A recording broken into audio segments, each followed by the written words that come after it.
Assalamualaikum warahmatullahi wabarakatuh. Salam sejahtera untuk kita semua. Om Swastiastu, Namo Buddhaya, salam kebajikan. Kali ini kami akan membawakan podcast kelompok kami mengenai kolaboratif dalam core value ASN.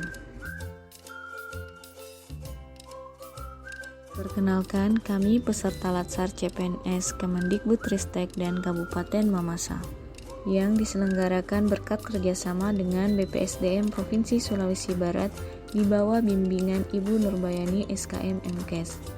Kelompok 1 gelombang 5 angkatan 15 terdiri dari saya Dwi Ratnasari dari Universitas Sulawesi Barat, Adnan Engelen dari Universitas Negeri Gorontalo, dan pemerintah Kabupaten Mamasa ada Devi Natalia Tiring, Emanuela Trisha Omega, dan Hardiansyah. Baiklah, izinkan kami menyampaikan podcast kelompok kami dengan tema kolaboratif. Kolaboratif merupakan nilai dasar yang harus dimiliki oleh setiap CPNS. Adapun panduan perilaku kolaboratif: 1. Memberi kesempatan kepada berbagai pihak untuk berkontribusi. 2. Terbuka dalam bekerja sama untuk menghasilkan nilai tambah. Dan 3. Menggerakkan pemanfaatan sumber daya untuk tujuan bersama. Berikut penerapan nilai kolaboratif pemerintahan dalam konteks organisasi pemerintahan, disertai dengan faktor-faktor penghambatnya dan yang mempengaruhi keberhasilan penerapan kolaboratif antar lembaga pemerintah. Assalamualaikum warahmatullahi wabarakatuh. Saya Hardiansyah dari instansi pemerintah Kabupaten Mamasa, Dinas Pertanian Kabupaten Mamasa, BPP Kecamatan Mamasa. Saya akan memberikan salah satu kegiatan kolaborasi di tempat kerja saya, yaitu kegiatan pengambilan ubinan hasil panen padi. Kegiatan ini dapat dilakukan karena petani bersedia berkolaborasi dengan penyuluh untuk mengerjakan ubinan di sawahnya sebagai sampel untuk mengetahui perkiraan hasil panen di lahan tersebut. Kegiatan kolaboratif ini tentunya tidak dapat dilakukan jika petani tidak memiliki kepercayaan kepada penyuluh pertanian atas integritas dan kompetensinya. Selain itu, kesadaran akan efisiensi dan efektivitas dari pengambilan ubinan menjadi salah satu kunci keberhasilan kolaborasi. Kegiatan ini tentunya dapat terhambat jika penyuluh tidak memberikan kejelasan kepada petani akan tujuan dari pengambilan ubinan hasil padi. Demikian salah satu contoh penerapan nilai kolaborasi di tempat kerja saya. Akhir kata, saya ingin mengajak kita semua untuk berkolaborasi. Wassalamualaikum warahmatullahi wabarakatuh. Halo teman-teman semua, perkenalkan nama saya Emanuela Trisha Omega, peserta pelatihan dasar CPNS 2022, gelombang 5, angkatan 15 Kabupaten Mamasa, bekerja sama dengan Badan Pengembangan Sumber Daya Manusia Provinsi Sulawesi Barat, Coach Nurbayani SKM MKes. Saya akan membahas mengenai penerapan nilai kolaboratif di lingkungan kerja dan faktor penghambatnya. Yang pertama, memberikan kesempatan kepada berbagai pihak untuk berkontribusi. Salah satu faktor penghambatnya seperti penyuluh tidak bekerja secara profesional dan menolak rencana kegiatan yang diusulkan petani. Yang kedua, terbuka dalam bekerja sama untuk menghasilkan nilai tambah. Faktor penghambatnya seperti penyuluh dan pihak penyelenggara kegiatan pertanian saling mementingkan ego masing-masing sehingga tidak mau bekerja sama.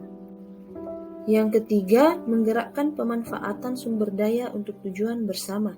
Salah satu faktor penghambatnya seperti selama kegiatan, penyuluh tidak fokus karena ingin melakukan beberapa tujuan sekaligus. Penggunaan sumber daya menjadi terpecah. Oleh karena itu, sebagai ASN, kita harus memiliki sifat yang kolaboratif untuk menciptakan lingkungan kerja yang kondusif. Bismillahirrahmanirrahim. Assalamualaikum warahmatullahi wabarakatuh.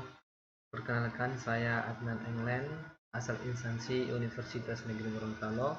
Saat ini saya sedang mengikuti Latsar CPNS Kemendikbudristek gelombang 5 angkatan 15 dan melaksanakan tugas kelompok mengenai kolaboratif di bawah bimbingan Coach Ibu Nurbayani SKM MKes.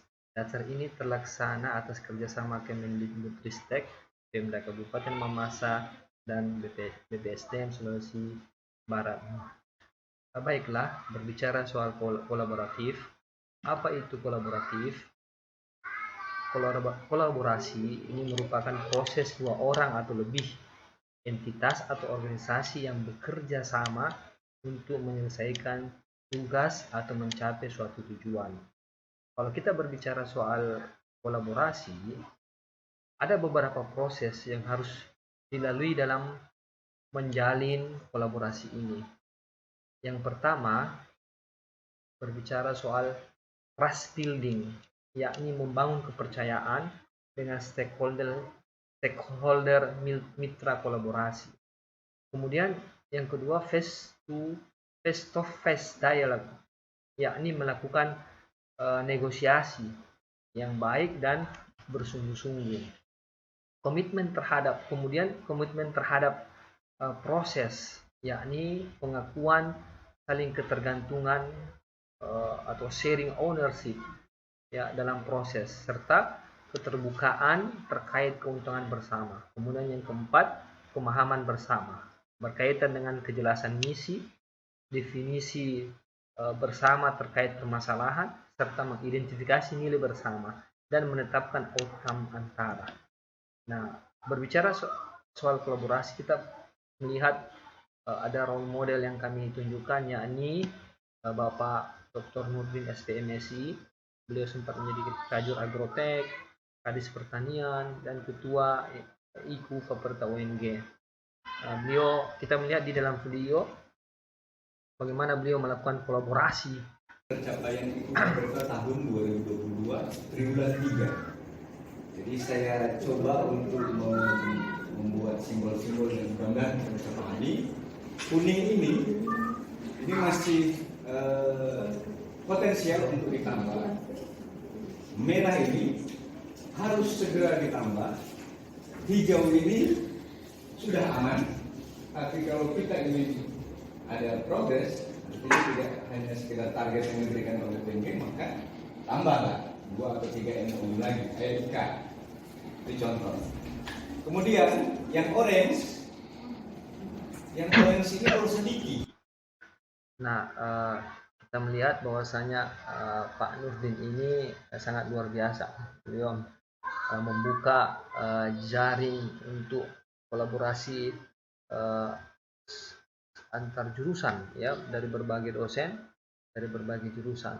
Beliau sangat interaktif ya, menyampaikan wawasannya, ilmunya ya, sehingga beliau kami jadikan sebagai role model ya dalam hal ini. Dan beliau juga tentu saja sangat-sangat bisa membangun yang namanya trust building dari proses tahapan yang kami sebutkan tadi. Dan yang lebih daripada itu, beliau juga bisa berkomitmen terhadap suatu proses ya. Terima kasih. Assalamualaikum warahmatullahi wabarakatuh. Hai teman-teman, perkenalkan saya Devi Natalia Tiring. Pada video kali ini saya akan membahas mengenai core values ASN, khususnya role model di tempat kerja. Pada video kali ini saya akan menampilkan role model di tempat kerja saya untuk core values ASN. Sosok role model yang saya pilih adalah Bapak Justus Adi SP, kelahiran Mamasa, tanggal 11 Agustus 1976. Beliau menjabat saat ini menjadi Kasih Pupuk Pestisida dan Alsintan Dinas Pertanian Kabupaten Mamasa dari tahun 2020 sampai dengan sekarang. Kode etik yang pertama yaitu memberikan kesempatan kepada berbagai pihak untuk berkontribusi.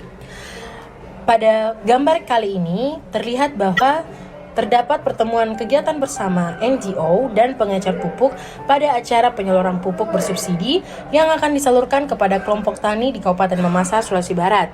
Dalam bentuk foto ini menggambarkan bahwa Pak Justus telah menerapkan kode etik yang pertama, yaitu memberikan kesempatan kepada berbagai pihak untuk berkontribusi. Dan yang kedua, terbuka dalam bekerja sama untuk menghasilkan nilai tambah. Pada gambar kali ini terdapat gambar yaitu terbuka dalam kerjasama bersama penyuluh pertanian di Kabupaten Mamasa dalam menghasilkan penyaluran pupuk bersubsidi yang bernilai tambah di kelompok tani di Kabupaten Mamasa, Sulawesi Barat. Pada gambar kali ini mencerminkan bahwa Pak Justus Adi telah menerapkan kode etik perilaku kolaboratif yang kedua. Dan yang terakhir yaitu menggerakkan pemanfaatan berbagai sumber daya untuk tujuan bersama. Pada foto kali ini menggambarkan terdapat pertemuan kerja dalam rangka pemanfaatan sistem informasi manajemen penyuluhan pertanian atau Simlutan bersama penyuluh pertanian untuk menciptakan petani yang maju dan sejahtera, di mana Pak Yustus Adi telah menerapkan kode etik perilaku ketiga dari core values kolaboratif, yaitu menggerakkan pemanfaatan berbagai sumber daya untuk tujuan bersama. Demikianlah penjelasan saya mengenai role model core values ASN yang khususnya pada kolaboratif. Saya Dwi Ratnasari, dosen Universitas Sulawesi Barat, akan menjelaskan penerapan kolaboratif pada akun Sister sebagai akses cepat portofolio dosen. Tentu Sister tidak asing lagi bagi dosen dalam pengisian beban kerja dosennya setiap semester. Sistem aplikasi Sister membuat dosen dapat membangun, mengedit, dan menambahkan data untuk melengkapi portofolionya. Portofolio dosen akan berguna sebagai dosen yang bersangkutan guna mendukung pengembangan proses karir yang bersangkutan. Fasilitas dari Sister ini sudah didukung dengan adanya integrasi pada sistem pangkalan data dikti, sehingga dosen tidak perlu mengisi ulang portofolionya. Konsep one-stop service pada Sister kedepannya diharapkan dapat menjadi alat dokumentasi terhadap aktivitas Tridharma perguruan tinggi dan peningkatan karir dosen, sehingga nantinya dapat berjalan lebih mudah, efisien, dan memberikan kepastian informasi. Adapun faktor pendukung tercapainya integrasi akun Sister ini, tapi juga bisa menjadi penghambatnya. 1. Kepercayaan pengguna. 2. Strategi manajemen peningkatan layanan. 3. Formalisasi pada capaian kolaboratif yang efisien dan efektif. Jadi, demi kemajuan bangsa dan negara, mari saling percaya dan mari kolaborasi. Sebagai penutup podcast ini, yang kami ingin sampaikan adalah sekat-sekat birokrasi yang mengkungkung birokrasi pemerintah saat ini dapat dihilangkan. Calon ASN muda diharapkan nantinya menjadi agen perubahan yang dapat mewujudkan harapan tersebut. Semua ASN, kementerian, lembaga, pemerintah daerah kemudian akan bekerja dengan satu tujuan, yaitu kemajuan bangsa dan negara Indonesia. Jadi, mari berkolaborasi. Terima kasih telah menyaksikan podcast kelompok kami. Sampai jumpa.